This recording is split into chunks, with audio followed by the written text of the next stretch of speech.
What is going on, beautiful people? Today, we're going to be talking about why some narcissists ask you for space. What's going on in the mind of a narcissist or toxic person when they ask you to give them some space in the relationship? If you're new here, my name is Lee Hammock. I'm a clinically diagnosed narcissist, and welcome to another episode of the Narcissist Code.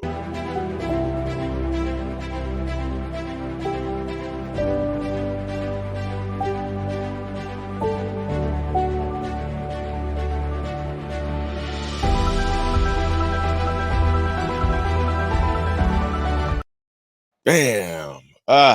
Welcome back. Welcome back. Welcome back. The intro just gets me hype, y'all. It makes me feel like we're about to save some lives or change some lives and things like that. But yeah.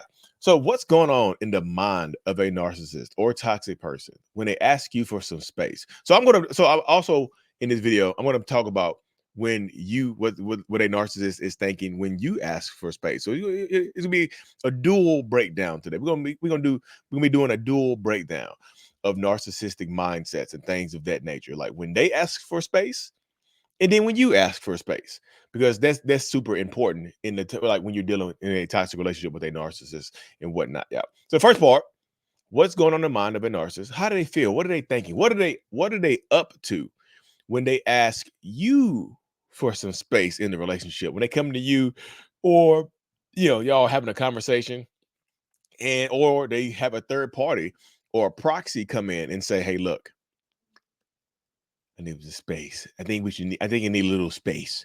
I think I need some space from the relationship for a little while, just to, just to heal.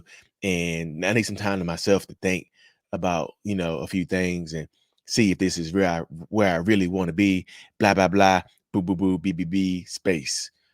What is a narcissist thinking when they say that type of stuff right there, y'all? What do you think? What do you think right there? Because a lot of times when you get a narcissist or a toxic person that is asking you for space, they are typically trying to fill that space with someone else. That's the way it goes right there. They are typically trying to fill that space with someone else. They are asking you for space so they can put somebody else into that space, so they can put somebody else into your spot. That is super common. It is extremely common with toxic narcissistic people.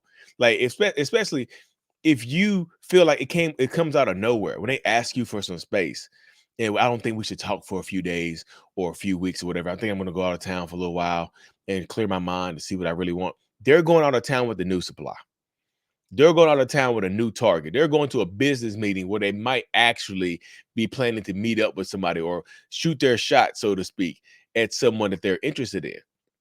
They might have their eye on someone else, so they feel the need right here. They feel the necessity to ask you for some space. So if they do something on this vacation, on this trip, on during this break, during getting this space that y'all have been given, this space that they've asked for, they've requested, if something happens during this time, they can come out of nowhere and just say, well, it's not really cheating because we weren't really together. That's what I asked you for some space for, because I was confused, right? I was super confused and I didn't really know what I wanted. But you know what I want right now? You know what I really want? I want you. They want you now. They want you, right? They want you. I want you so badly. I can't even imagine my life without nobody but you. Like, come on, y'all. Come on now. Y'all, it's 2024. We got to wake up, or whenever you're watching this video, because it could be later on down the road, but we got to wake up now. When they're asking you for space and their behaviors have shifted and their behaviors are acting weird. I mean, not the behaviors are not acting weird. They themselves are acting weird. There possibly is someone else in the picture. Yes. Could they be depressed? Yes. Could they have an avoidant part of their personality where they're just disconnected? Yes. But most times, from what I've seen, and this is anecdotally, and from the thousands of people I've spoken with, the case is that there is someone else in the picture. They just feel like there's somebody else, a new supply that they can replace you with. So right now, they're going to try to do that. That happens quite a bit in these relationship dynamics, y'all, where they will absolutely see that type of stuff right there, and they'll change their mindset. Like they'll start doing things like that, ask you for some space so they can clear their conscience, so they can fill that space with someone else. Or when they're spending time with someone else, they won't necessarily feel bad. Like, I don't really feel bad because we weren't together. Blah blah blah. Boo boo boo. B. There's a part of some narcissists do have guilty consciences. And in order to deal with that guilt or that predetermined guilt or the guilt you know you're going to feel, you go ahead and break up with the person or ask for some space out of nowhere. And typically it's an indeterminate amount of space within an indeterminate amount of time. I think we should take some time apart. I think I need a little space to heal and to see what I really want. And I don't want you to go. This is not a breakup. Just so you know, they'll when they ask you for space under this context, they'll tell you a lot of times that they're not. There's no one else. There's no one else involved. I just don't know what I want no more. Please, So please don't go out there and get them cheeks clapped by anybody else or clap nobody else's cheeks. Please promise me you won't. If you love me, you won't. The whole time they're plotting to go bust it open for someone else, bust and clap somebody's cheeks, whatever it is in this situation. They're plotting on it. So when they ask you for space, they're typically looking to fill that space with someone else. That's the mindset that a lot of narcissists and toxic people have right there, in order to just obscure the guilt or make it foggy, make it muddy. One example a lot of people use is Ross and Rachel from Friends. We were on a break. They'll ask you for a break. And I know that wasn't intentional on Ross's part. I think Rachel actually asked for the break, so Ross felt he can clap some cheeks, and it wasn't cheating. You may give me mixed signals, blah blah blah, blue blue blue, bleep bleep bleep. You know what I mean? So when they're asking for space, they're typically looking to fill that space with someone else. That's the mindset. That's the mindset of a lot of narcissists. Not every single one of them.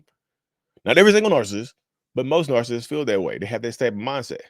But on the flip side of things, I will say this right here on the flip side, the flipsies, when you ask a narcissist for space, right? When you ask them for space, they automatically think that you're trying to fill that space with someone else. And why is that, Lee? Why do they think that you're trying to fill that space with someone else? Why is that? Why do you think that right there? Why do you think that? Because they think it, because that's what they would do. They're thinking that you are going, let's say they're thinking that you are going to go out there and fill that space with someone else, that you found someone else, that you're interested in someone else, which you might be. So they automatically think that they can become paranoid, they can become obsessive, they can start to harass you, they can start to threaten you, they can start to try to harm you and and things like that. That's the mindset of a lot of narcissistic people. They feel like, okay, you definitely have someone else. You're definitely interested in someone else. That's the only explanation I can come up with as to why you would want asking me for space. Even if they're like, and the crazy thing about it is, even if you asking for space because they've treated you horribly, like you've caught them cheating, they beaten on you, they hit you, they've been lying to you, they picked up an old habit that they used to have. They're an addict again, you know. They're an addict. They're whatever's going to happen. They're drinking again. Whatever the situation is, they're texting their ex that they promised that they would leave alone. You know, they're doing things like that. So you ask them for space, and so they think that you're going to get your lick back. They think that you're going to go out here and get your proverbial lick back and whatnot. They think that you're going to go out here and try to hurt their little ego. So they automatically, a lot of them will automatically switch on the love bombing phase, a secondary or a tertiary love bombing phase, not the preliminary one. The primary love bombing phase is super intense. These little love pops down to these new little love bombing stage are not going to be as intense as the first one normally is. Typically, this is how it typically goes. But I will say that there's so many toxic, narcissistic people out there that that are dealing with this mindset, y'all, that are dealing with the abuse, that are dealing with the narcissistic sycophants, that are dealing. Like, I'm just telling you, if you're dealing with a narcissist and you ask them for space, they typically think you're going to fill it with someone else, and they can become harassing. Some of them can become dangerous and start stalking you, start following you, start doing other things like that. And you know what I mean? They take it as a breakup. So they're going to, a lot of them will absolutely lose their minds and start to go crazy when you ask for space. They'll start to harass you, reach out to your friends and family, refuse to give you some space, refuse to allow you some time to heal. But if you ask them for space and they are acting crazy like that, and they're refusing to give you that space, that just shows you that they're not going to respect your boundaries, even if you come back from that space. When the space or the time of the break is over, they are still not going to respect your boundaries because they automatically assume that you cheated on them or you went to be with someone else. That's the automatic assumption that most narcissists make, that you're going to go be with somebody else. It sucks, y'all, and it sucks to be a part of it. It sucks that as a diagnosed narcissist myself, to think that. And I've thought that. I've done that. I've asked for space before because I had plans with somebody else.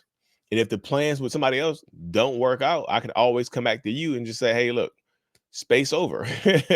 you know, that's what a lot of narcissists will do. They'll say, if their little insidious plan fails, they'll just come back to you. They feel like you're their safe place. You're their fail safe. So they just put you on, they put pause on the relationship. This is not me ending the relationship. This is me just push. This is me just pushing pause on it.